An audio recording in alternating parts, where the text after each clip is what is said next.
guys, we are here right now. We're going to be doing an unboxing, and I got the man of the hour here, Tito, with me. So he's going to help me with this unboxing. We're going to get this new iPad Pro 12.9 inch unboxed, cellular, and then Tito and I are going to do impressions on it to see how we compare the screen between the 2020 iPad 12.9 versus the new one. So we're going to time lapse this video. We're going to get this thing unboxed, and then we'll go from there. Alright guys, that was a little time lapse. Mr. Tito had the pleasure to unbox this thing because, like I told him, I already unboxed enough of these damn things. He can have some fun unboxing this. So Mr. Tito is going to turn it on, go through the setup menu real quick, and then we'll be right back and we'll see how it goes. Alright guys, Mr. Tito just got done setting it up. So he went in the home screen.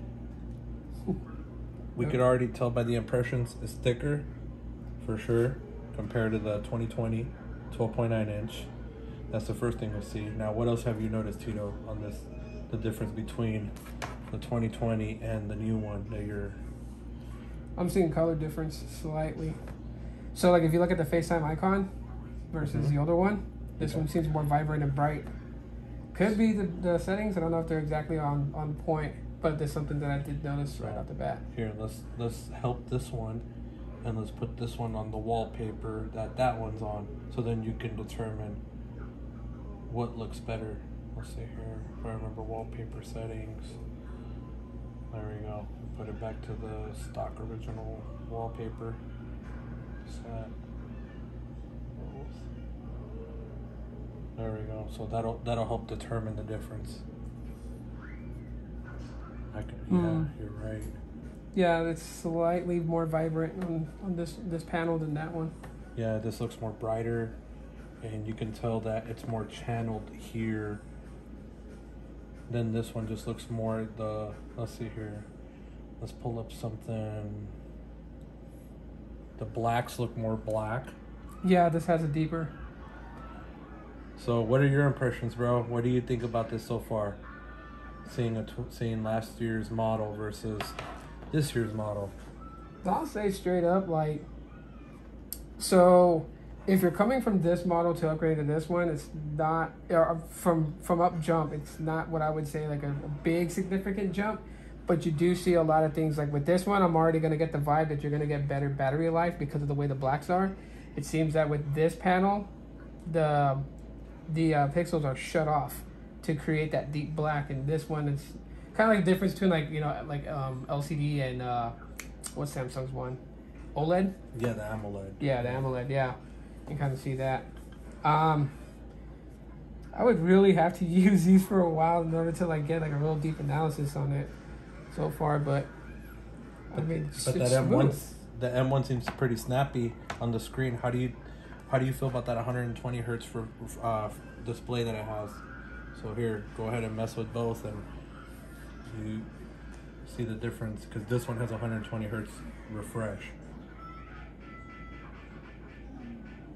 Or at least they say. Does it have to be turned on? Because it seems pretty similar. Let's see here.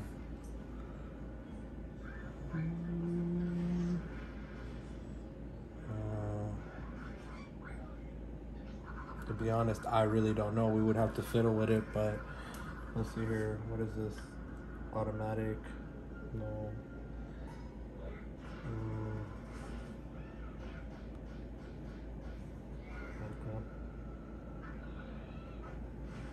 No. Background app refresh.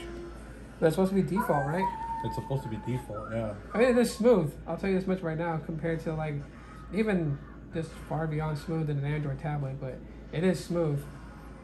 But you can actually, I can see it now. Okay, so yeah, this is a lot more, the transition from page to page is a lot more smoother. That's a nice bounce effect too, I like that. But as you can see it here, it just seems a little bit more sluggish, but not totally bad. So it's like a placebo effect. You have to have them side by side in order to notice it. But if you were just rocking this, you won't feel like the display is sluggish at all. But seeing it compared side by side with this, yeah, you can. You can definitely see it. Would it justify you, let's say if you had this one already, would it justify you upgrading to this, paying the $1,500 price tag, on the 256 model and having the 5G connectivity. Mm-hmm. That I'll give it that. Reasons being, first of all, connectivity. So having that ability to connect to not only just sub-6 but millimeter wave. I mean, that is where technology is pushing towards with the telecom. So having that ability obviously means that you'll be able to do more, because iPads are pretty much microcomputers to that extent. So there's a lot of things you can do, especially if you're a creator. This is definitely going to be something that's going to be great, not only just to build content for, like, say, YouTube or Instagram or something, but also to be able to upload it, download anything that you need at a much faster rate, depending on which carrier you're on. But yeah, this, I would say, for this, going to that, for productivity, yeah, I can see you jumping to that. And like you said, the screen is better, the refresh rate is smooth, so Yep. It's looking like the M1 processor is really taking its toll. It's really working how it's supposed to then. Yeah, I have to eat my first words because I can actually see it now. I can see so much of it. Just in the scrolling itself, you can see the refresh rate. You actually can, with the naked eye, see the total difference. But it's not a bad difference. It's not like, going from, like, a $30 Android tablet to, like a... Your $1,000 tablet. Yeah, or like the Pixel Tab. It's not like that. There is a slight difference. Color is one that you'll see too, but I'm sure if you mess with settings, you can still kind of get it. I mean, it's vibrant on this screen, but it's really vibrant here. But that blacks, though, that's the thing, though, and that's the thing that I feel like it's gonna save a lot on battery. Well, guys, there you guys go. You guys heard it from the man, Tito, man. And remember to go check his channel out. I know he's right now just doing, he's going to be doing a lot of videos, a lot of reviews. He is about to get his Pixel 6 when it comes out. Make some stuff happen, give you guys the Pixel review. He's reviewing, trying to get his hands and situated basically in Fuchsia. Yeah. So he's already been digging a lot of information about it. Actually schooled me on a couple things today, and it looks very promising, I gotta say. But other than that, guys, that's it. Impressions, if the man Tito likes it and he's an Android person, then that says a lot. That they actually, this, instead of them coming out with this one last year, they should have just moved to this. That's where they screwed up, but that's how they get our money. All right, guys, thank you for tuning in. We appreciate you guys, and yeah, we'll catch you in the next one. All right, peace.